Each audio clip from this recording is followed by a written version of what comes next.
అజయ్ గారు, రామారావు గారు మీరేమంటారు? ఆల్రెడీ జగన్మోహన్ రెడ్డికి బలం ఎప్పుడో పోయింది, అందుకే ఇప్పుడు ప్రజల్లోకి వెళ్ళి మళ్ళీ అది కూడగట్టుకునే ప్రయత్నం చేస్తున్నారు, అసెంబ్లీకి కూడా రాలేకపోతున్నారు, సమాధానం చెప్పలేకంటూ కూడా అంటున్నారు. అజయ్ గారు మీరేమంటారు? ఈ భ్రమలు పిచ్చి కళలు కనండి వద్దనం, కానీ జగన్మోహన్ రెడ్డి అనేటటువంటి వ్యక్తి స్వయం ప్రకాశ శక్తి. ఆయన ఉద్యమం ద్వారా పార్టీ నిర్మాణం చేసుకుని దశల వారీగా పార్టీని అభివృద్ధి పరుచుకొని ముందుకు వచ్చినటువంటి వ్యక్తి. ఈ రోజు మీరు చెప్తున్నటువంటి తెలుగుదేశం పార్టీ, కానీ తెలుగుదేశం పార్టీ విషయానికి వస్తే దాదాపు 83 ప్రాంతంలో ఎన్టీ రామారావు హవాలా వచ్చి వెన్నుపోటు పొడిచి లాక్కున్నటువంటి పార్టీ తెలుగుదేశం పార్టీ. మరి జనసేన పార్టీ విషయానికి వస్తే అంతకుముందు ప్రజారాజ్యం పార్టీని పెట్టి 2009కు ముందు 2008లో బొక్క బోర్లా పడిన తర్వాత తిరిగి దాన్ని కాంగ్రెస్ పార్టీలో మెర్జ్ చేసి తర్వాత ఏదైతే యువరాజ్యం అధ్యక్షుడిగా ఉన్నటువంటి పవన్ కళ్యాణ్ గారు జనసేన పేరుతోటి 2014 ఎన్నికలకు ముందు పార్టీని స్థాపించి ఒక్క సీటు కూడా పోటీ చేయకుండా కేవలం ప్యాకేజీ కోసం మాత్రమే పార్టీని స్థాపించినటువంటిది ఏదన్నా ఉందంటే భారతదేశంలో అది జనసేన పార్టీని ఆంధ్ర ప్రజానికాన్ని మొత్తానికి తెలుసు. మరి ఈ యొక్క అంశాన్ని తీసుకుంటే డీబీటీ, ఏబీటీ, ఏదో సిబిటి అంటున్నాడు సజ్జ అజయ్ గారు. మరి మనం చూస్తా ఉంటే డైరెక్ట్ బెనిఫిట్ ట్రాన్స్ఫర్ ద్వారా అవినీతి లేని నూతన పారదర్శక విధానంతో జగన్మోహన్ రెడ్డి గారు పరిపాలన చేశారనేది వాస్తవా కాదా, ఇది ఆలోచించాలి. ఎందుకంటే మెరుగైన పద్ధతి ఏమైనా ఉందా? మీరు తీసుకురండి మెరుగైన పద్ధతి ఏదైనా ఉంటే. ఏదైతే జగన్మోహన్ రెడ్డి గారు చేపట్టినటువంటి ఏ ఒక్క పథకమైనా సరే మీరు కాదు అని మరి పథకాన్ని తీసుకొచ్చే శక్తి ఉందా? ఇప్పటికే దిశ చట్టాన్ని మేము అది చట్టపరిధి కాదని చెప్పడం, మరి ఇటీవల చూస్తా ఉన్నాం వాలంటీర్ వ్యవస్థ కూడా చట్టపరిధిలో లేదని వాలంటీర్లు శాఖ మంత్రిగా ఉన్నటువంటి వ్యక్తి అబద్ధాలు మాట్లాడుతున్నటువంటి వ్యక్తి. అసలు ఉప ముఖ్యమంత్రి పదవికి చట్టబద్ధత ఉందా చెప్పండి? ఇటువంటి విషయాలన్నిటి కూడా మరిచి ప్రజలను కేవలం మభ్యపెట్టి ఏదైతే మాయ మాటలతోటి రైతులకు రైతు భరోసా 13,500 జగన్మోహన్ రెడ్డి గారు ఇస్తే దాన్ని 20,000 ఇస్తామని చెప్పి అబద్ధాలు చెప్పారు. తల్లికి వందనం పేరుతోటి అమ్మఒడిని మార్చి 13,500 నుంచి 15,000 ఇస్తామని చెప్పి, బీసీలకు 50 సంవత్సరాలు నిండితేనే పెన్షన్ ఇస్తామని చెప్పి, ఇవన్నీ కూడా జగన్మోహన్ రెడ్డి గారు చేసినటువంటి పనులను లేకపోతే పథకాలను, అభివృద్ధి పథకాలను ఇంకా మెరుగ్గా మేము చేస్తామని చెప్పి మాయ మాటలతో నమ్మబలికారు. ఒక అవకాశం ఇచ్చి చూద్దామని చెప్పి ప్రజలు ఇచ్చిన దాన్ని 1 175 అన్నారు, 151లో 5 పోయింది, 11 ఉంది. ఇవన్నీ కూడా మనం వెంకయ్య గారడి మాటలకు దర్పణం తప్ప ఇది వాస్తవం కాదు.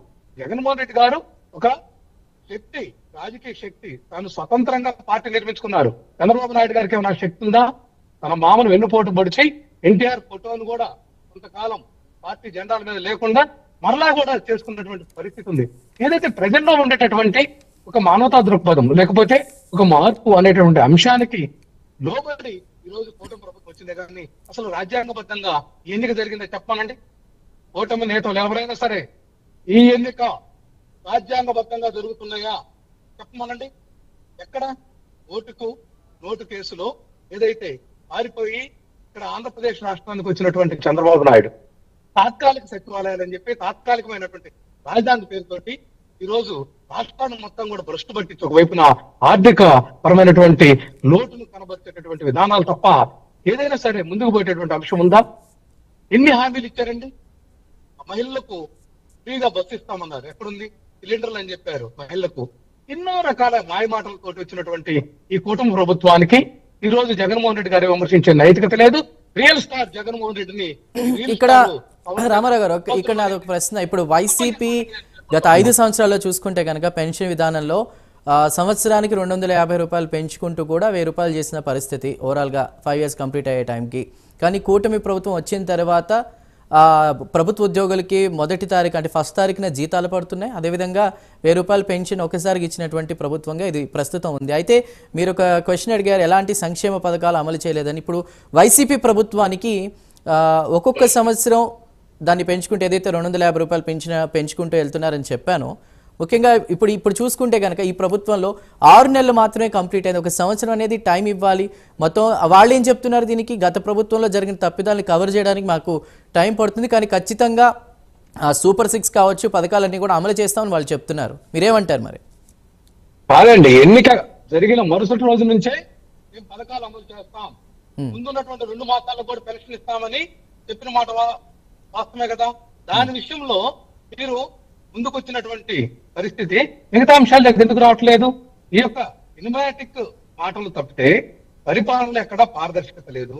స్వయాన పవన్ కళ్యాణ్ గారి హోంశాఖ విఫలమైందని మాట్లాడినటువంటి మాట కానీ, ఈ నిన్న మొన్నగాక ఇక్కడ కాకినాడలో ఫెలోషిప్ ని సీజ్ చేయాలని ఏదైతే కలెక్టర్ గారు చేసినటువంటి ప్రతిపాదనకు ఆగమేఘాల మీద పోయి ప్రచారం కల్పించుకున్నటువంటి విషయం కూడా చూసాం. 6 మాసాలు తమ ప్రభుత్వంలో జరిగినటువంటి అవినీతిని మీరు ఎందుకు క్వశ్చన్ చేయరు? ఎందుకంటే రేషన్ షాపులకు బియ్యం ఎక్కడి నుంచి వస్తాయండి? గోడౌన్ నుంచి వస్తాయి.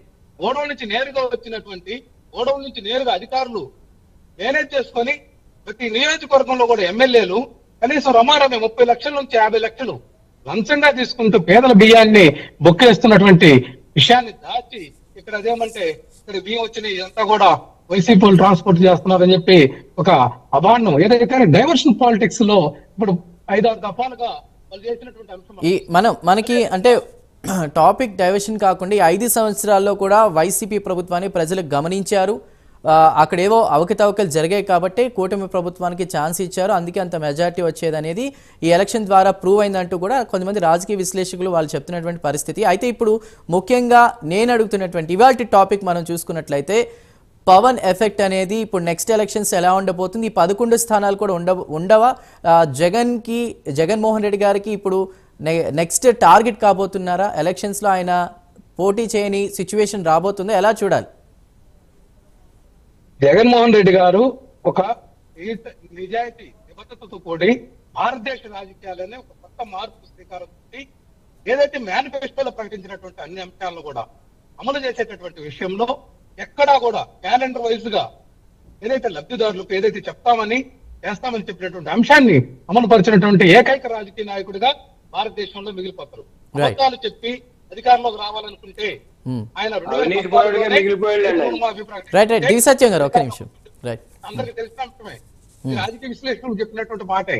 ఈ రోజు కూడా చాలా మంది వైసీపీ నాయకులు సీనియర్ నాయకులు కూడా కొంచెం మేనిఫెస్టోలో ఆకర్షితమైనటువంటి పథకాలను పెట్టమంటే ఈ రాష్ట్ర ఆర్థిక పరిస్థితిని బట్టి ఇప్పుడు అమలు చేస్తున్నటువంటి సంక్షేమ కార్యక్రమాలను తూచా తప్పకుండా అమలు చేస్తూ చెప్పకుండానే కొన్ని కార్యక్రమాలు తీసుకొద్దాం కానీ హామీలు ఇచ్చి మనం మాట మర్చేటటువంటి విధానం వైసీపీది కాదనేటటువంటి అంశం మీద నిలబడినటువంటి గట్టి నాయకుడు మన వైఎస్ జగన్మోహన్ రెడ్డి గారు. ఏదైతే రాజశేఖర రెడ్డి గారి రాష్ట్రాల కోసం ఏదైతే ఫీజు రీయింబర్స్మెంట్ కానీ, ఏదైతే 108 అంశంలో కానీ, ఏదైతే ఆరోగ్యశ్రీ అంశంలో కానీ మాట తప్పకుండా కట్టుబడి అనేక వ్యాధులను మళ్ళీ అందులో చేర్చి ఒకవైపున కరోనాను 2.5 సంవత్సరములు ఎదుర్కొని ఆ కరోనా స్టాక్ కారణం చూపించకుండా ఏదైతే ఇచ్చినటువంటి హామీలను అమలు పరిచినటువంటి విషయం ఈ నాయకులు కానీ రామారావు గారు ఒక్క నిమిషం. రామారావు గారు ఇప్పుడు డిబేట్ లో మాట్లాడేటప్పుడు